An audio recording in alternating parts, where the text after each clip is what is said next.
Alô, amigos, boa noite. Estamos com o nosso canal. Esse canal é dedicado especialmente às pessoas de 50 a 80 anos. É 50 80 Tony Ferreira. E por quê? Porque essas pessoas estão sendo desprezadas praticamente pela Previdência Social. Os senhores imaginem o indivíduo vivo ter que fazer prova de vida. Prova de vida, eu já falei, esta prova quem faz é o médico assistente, quando o morto está no hospital particular ou morre em casa, ele emite uma certidão de óbito, não, atestado de óbito, que a funerária só sepulta quem leva ao atestado de óbito do médico. E após esse atestado de óbito, esse óbito é escrito, o falecimento é escrito no cartório de registros de imóveis das pessoas, registro das pessoas naturais, desculpe, registro das pessoas naturais, onde se registra o nascimento, casamento, divórcio, casamento de novo, morte. Então, desnecessário o indivíduo fazer a prova de vida. Bastaria o INSS e o cartório já manda, o médico assistente, ele já manda para o Ministério da Saúde o número de mortes que ele atendeu, o número de pessoas que ele atendeu e vieram a falecer. E também, quando se morre na rua, ou de acidente, ou de causa desconhecida, que é feita a autópsia pelo Instituto Médico Legal, isto aí é levado ao conhecimento da autoridade pública. Desnecessário compelir os velhinhos a ir para uma fila de banco ou sair de casa para fazer uma prova de vida. Isso é uma aberração que tem, mas nós vamos acabar com isso. Eu me comprometo com o pessoal de 50 a 80 a ingressar com ação judicial na Justiça Federal, que tem o valor sendo procedente, para todo o Brasil acabar com esta prova de vida, porque nós temos 3 provas de vida já de pessoas: o atestado, prova de morte, né? O atestado médico de falecimento, certidão, atestado de falecimento, a certidão de óbito feita pelo cartório e a autópsia feita pelo Instituto Médico Legal. O resto é aberração. Dizer que há fraudes, as principais fraudes no INSS são de ordem interna. Georgina, aquele pessoal, procuradores do INSS envolvido em rombos milionários no INSS. E isso, toda vida que acontece um rombo no INSS, ele sai de dentro para fora. Isso aí não tem condição. E outra coisa, estão querendo lesar as pessoas que têm tempo de serviço anteriores a 1994, data do Plano Real. Eles querem contar tempo só a partir de 94, como se nenhum trabalhador existisse anteriormente a 1994. E isto está de 5 a 5 no Supremo Tribunal Federal. Eu chamo isso de uma aberração jurídica, porque há um direito adquirido que o INSS é a favor. O INSS já expediu a portaria número 21 de 2021, a portaria conjunta reconhecendo esse tipo de serviço. E também a Procuradoria-Geral da República, no seu parecer, há um processo que é somente um processo de Santa Catarina, que já gerou a repercussão geral e vai definir se esse tempo será contado ou não, quando o INSS já reconheceu que este tempo é perfeitamente computável e comprovado pelos trabalhadores. Mas nós vamos falar hoje essencialmente do princípio da igualdade. A Constituição Federal, em seu artigo 5º, diz que todos são iguais perante a lei, sem distinção de raça, sexo e outras diferenças que se fazem por aí. Mas a verdadeira definição de igualdade consiste em dizer que todos são iguais perante a lei na medida em que se desigualam. Hoje nós tivemos um ouvinte na Rádio Cidade de Fortaleza que nos inquiriu sobre uma medida provisória. Aliás, nós comentamos sobre a medida provisória 1094, de 31 de dezembro de 2021, que concedeu um benefício fiscal às empresas aéreas brasileiras que têm seus contratos de arrendamento mercantil de aeronaves e turbinas de aviões e motores de aviões. Sobre essa operação de arrendamento mercantil, não vai incidir imposto de renda e o será escalonadamente. Até 2024 a alíquota é 0, 2025 é 1, 2026 é 2 e assim por diante.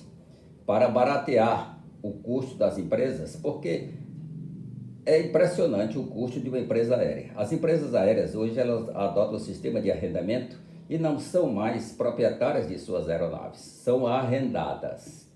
Então, nós tivemos durante a história recente, dos anos 50 para cá, a falência do Brasil, da Paner do Paner do Brasil, da Aviação Aérea São Paulo, VASP, que era estatal do estado de São Paulo. Nós tivemos a Varig, né, a famosa Varig, que faliu também. Tivemos a Transbrasil, linhas aéreas, todas faliram. Faliram por quê? Porque não ficaram sem caixa. Por que ficaram sem caixa?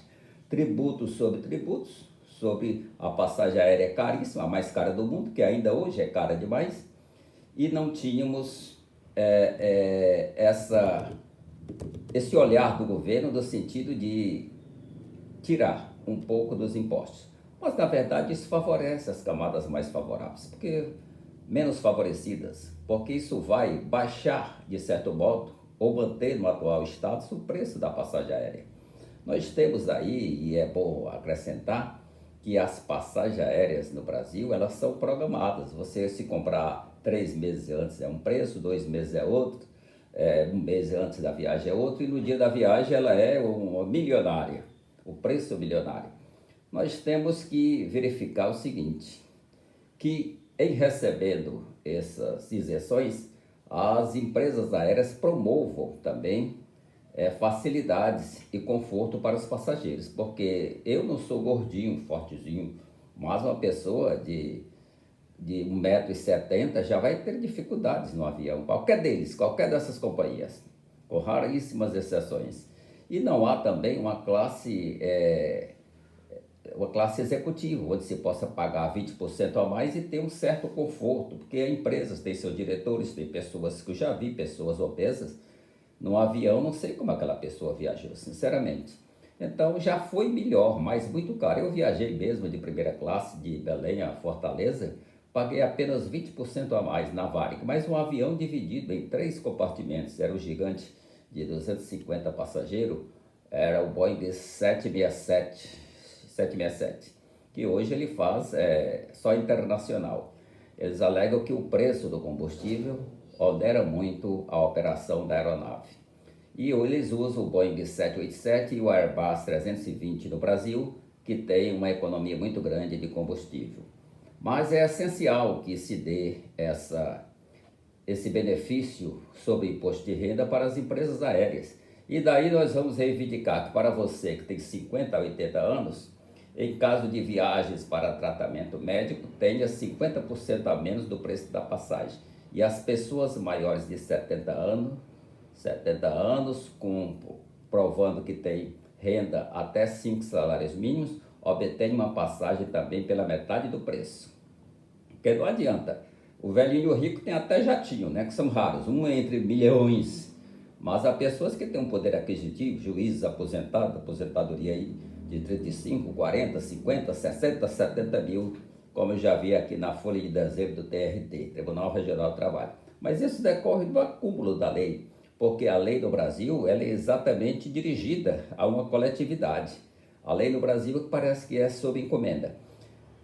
Então, existe hoje, comparando essa concessão, esse benefício para as empresas aéreas, o ouvinte indaga por que isso não ocorre para exatamente as cestas básicas. É uma boa reivindicação, mas há um projeto de lei. Há um projeto de lei do Congresso Nacional, um projeto de lei complementar, para alterar a Lei Candir, Lei 87, lá dos anos 90, do tempo do Fernando Henrique. O projeto de lei é de 2020, para alterar exatamente, zerar a incidência de impostos, ICMS inclusive, sobre a cesta básica. Mas aí precisa haver um controle. Num país onde governantes roubam cestas básicas. Já tivemos vários escândalos. Eu não estou dizendo que foi o governador, que foi o prefeito. Eu falei governantes no plural. Então, onde se tem isso, está calor, né? Onde se tem isso, nós não podemos ter. Teria que a Cibrazen, Companhia Brasileira de Armazenamento, a antiga Copal, fazer seus supermercados em cada município com a cooperação do município para vender as cestas básicas a pessoas cadastradas, porque senão estes produtos destinados aos pobres vão cair na mão dos especuladores. No Brasil nós temos que ficar de binóculo, olhando como as coisas funcionam, para que não haja escândalos sobre escândalos, porque de escândalos nós estamos cheios por aí. Então, este princípio da igualdade é fundamental, porque não se pode taxar como se taxa hoje. O mesmo que o rico paga no feijão, eu pago no feijão, fulano, um rapaz que ganha um salário mínimo, ou até meio salário mínimo, que tem gente pagando aí na clandestinidade, paga o mesmo preço do feijão. Isso não é igualdade. E também vai depender da qualidade do feijão. O feijão será o feijão regular, vendido pela companhia de armazenamento, com o seu supermercado para as pessoas em cada município, as pessoas cadastradas. Seria como uma espécie de Bolsa Família. Isso é para quem ganha até 3 salários mínimos, pelo menos. Porque o Brasil é um país muito difícil, porque as pessoas não existe aqui um chamado princípio, existe o princípio da moralidade, mas não existe o princípio da honestidade. Aqui no Brasil todo mundo é desonesto, até prova em contrário. Por isso, velhinho, você é convocado, você que tem 60, 70, 80 e é aposentado, a fazer prova de vida. Isso existe em algum local do mundo, e tem governantes como Temer, um bilionário, um armador do Porto de Santos, um homem de vários enlaces muito complicados, com empresas, com aquela sacola do Rocha Loures, seu deputado predileto, descendo a Alameda Paulista, lá no bairro dos Jardins, em São Paulo. Quer dizer, esse homem aí, ele não pode falar para o povo. Isso é o nome do povo. Isso não é o nome do povo. Não é. Ele é um homem dele, é um homem bilionário, que tem fortuna feita com dinheiro público, evidentemente. Tanto que é o que ele sabe fazer.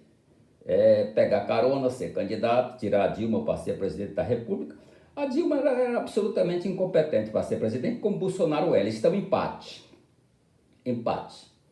Eu não vou para o histórico da Dilma, mas o histórico da Dilma é melhor do que a de Bolsonaro. Porque a Dilma foi terrorista por uma causa, e Bolsonaro foi terrorista que queria explodir a doutora do Gandu no Rio de Janeiro, fez o desenho todinho, o desenho de próprio punho. Para que esse terrorismo? Se prevalecendo do fato de ser militar? E isso tem exemplo no Exército Brasileiro. Por ocasião do show em 1º de maio de 1981 no Rio Centro, um tenente do Exército levava uma bomba para explodir no ginásio, para colocar a culpa nos artistas Caetano, Gal, Caetano Veloso, Gal, Gilberto Gil, Milton Nascimento, que as pessoas que eles acham que são cultas demais, e são para o Brasil de analfabetos, dos 3 analfabetos que eu falei, geral, funcional e funcionário, eles acham que podem enganar todo mundo. Daí que eles cavarem um golpe de Estado. O Brasil atualmente só não houve um golpe de Estado devido à pandemia. Não for a pandemia, nós estaríamos em situação bem pior do que se tivesse uma pandemia. Porque este governo ia fazer os absurdos neste Brasil. E já estaria fazendo. Tanto é que os seus ministros querem se candidatar, querem burlar domicílio eleitoral. O cidadão quer se candidatar em São Paulo, a outra quer se candidatar no Amapá. O que é isso? Eu sugiro ao Tribunal Superior Eleitoral que constitucionalmente edite uma portaria dizendo que só pode requerer candidatura em determinada jurisdição quem tem o domicílio e a residência há mais de 5 anos, e quem tem o domicílio legal, que é aquele de quem ocupou um cargo ou ocupa um cargo no local, se licencia do cargo para ser candidato. Aí tudo bem, mas forjar o domicílio, e eles falam isso abertamente como se fosse, eles entendem isso como brecha da lei, quer dizer, eles são brecheiros, eles mesmos se condenam. Essa gente aí que anda com o Jair Messias Bolsonaro, o mito do desacerto nacional. Nós temos aí, pois é, essa concentração absurda de renda. 100 brasileiros têm a renda de 100 milhões, né?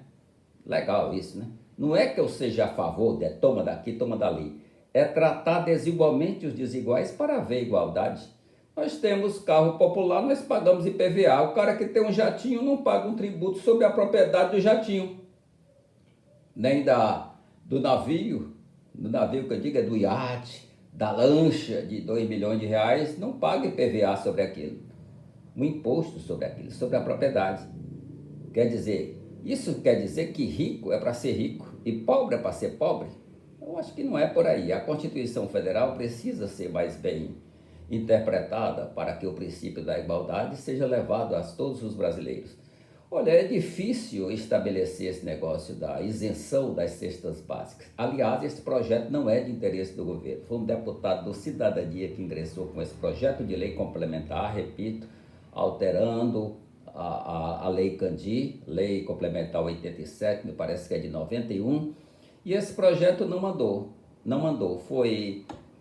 O projeto foi de 2020, foi apresentado em 2020 na Câmara Federal e andou um pouquinho, ficou numa sessão hoje está numa sessão de finanças, né? E está lá paradinho.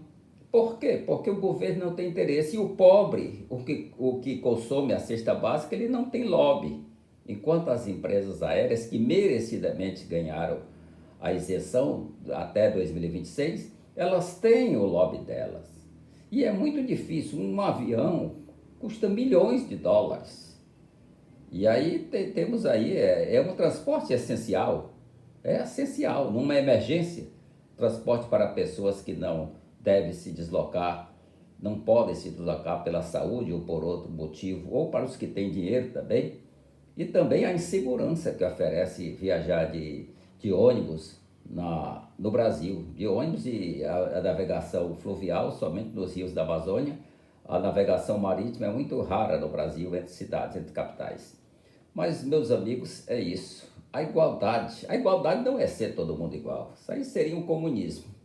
A China é comunista só no que diz respeito ao proletariado.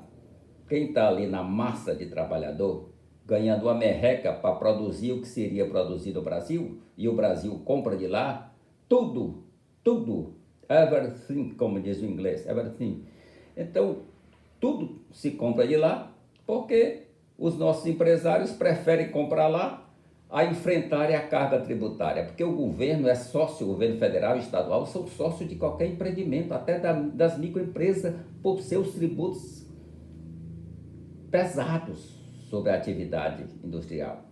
Então, o empresário prefere, nós compramos malas da China, tudo que é mala, sacola, bolsa da China. Eu quero saber para onde está indo o couro dos nossos bois, que temos um dos maiores rebanhos do mundo. Eu acredito que nós sejamos hoje o terceiro rebanho bovino do mundo. Este é o Brasil que precisa muito cuidado ao se aplicar uma lei. Essa lei da cesta básica para as pessoas realmente pobres precisa ser controlado pela União, Estado e município para não haver roubalheira. Repito, já houve roubalheira em distantes locais do Brasil, em cestas básicas, que isto é um absurdo dos absurdos. Mas é coisa que acontece, é crime que isto acontece. E quem está preso porque roubou cesta básica? Se não estão presos que roubaram respiradores para salvar gente na pandemia.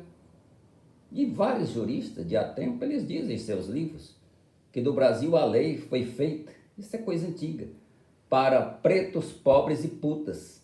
Quer dizer, quando o jurista de gabarito, não é um acadêmicozinho de direito, não é um advogado assim médio, né? Mas são juristas que dizem isso. E isso é uma verdade. É mais fácil aplicar a lei para um pobre do que para um rico. É aí que eu aprovei inicialmente Sérgio Moro, quando ele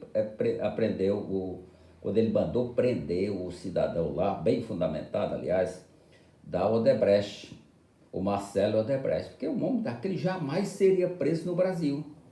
Mas o Sérgio Moro cortou a própria cabeça. Foi fazer transas com os procuradores, jovens procuradores da Lava Jato, e aí a Lava Jato foi pro lixo. Como se pode centralizar todos os processos da Petrobras em Curitiba? Cadê o princípio do juiz natural? Tem que haver o sorteio. Aí Sérgio Moro se sentiu o dono do mundo e disse: eu vou já prender o Lula, que eu vou ser ministro do Supremo, vou ser ministro, vou ser o que eu quiser no Brasil, porque eu prendi o mais forte candidato do povo. E, aliás, o povo tem que examinar. Eu repito para quem quiser, Lula queria e quer, agora bem sofisticada, agora junto com o PSDB, uma ditadura proletária. E o senhor Bolsonaro hoje não conseguiu uma ditadura militar, porque ele não tem capacidade para nada. Ele não fez nem carreira no exército, Quem diz isso são os superiores dele. E também o Sérgio Moro vai cooptar gente do judiciário, das promotorias, para fazer uma ditadura judiciária. Vai querer passar essa vergonhosa excludente de ilicitude que policial militar pode matar qualquer um, porque ele está a serviço e o serviço dele é de matador. Esse é o pensamento vulgar, mas é o que quer bem o Sérgio Moro na essência jurídica do linguajar norte-americano dele. São coisas terríveis que acontecem no Brasil. Então, o Sérgio Moro é o pior dos candidatos. Um juiz declarado parcial pelo Supremo Tribunal Federal, aí acusa o Supremo Tribunal Federal. O Supremo Tribunal Federal é feito por Jair Bolsonaro, é feito por Lula. E qual é a diferença entre Lula e Bolsonaro? Um se diz trabalhador e o outro se diz militar atualmente.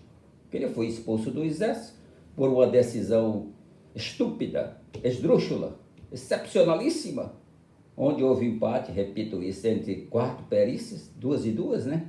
Não existe, só existe uma perícia no processo, e foi absolvido por um indúbio pro réu indesistente, porque não existe indúbio pro réu em termos de prova, sejam provas documentais, testemunhais ou periciais. A prova ou é boa ou não presta.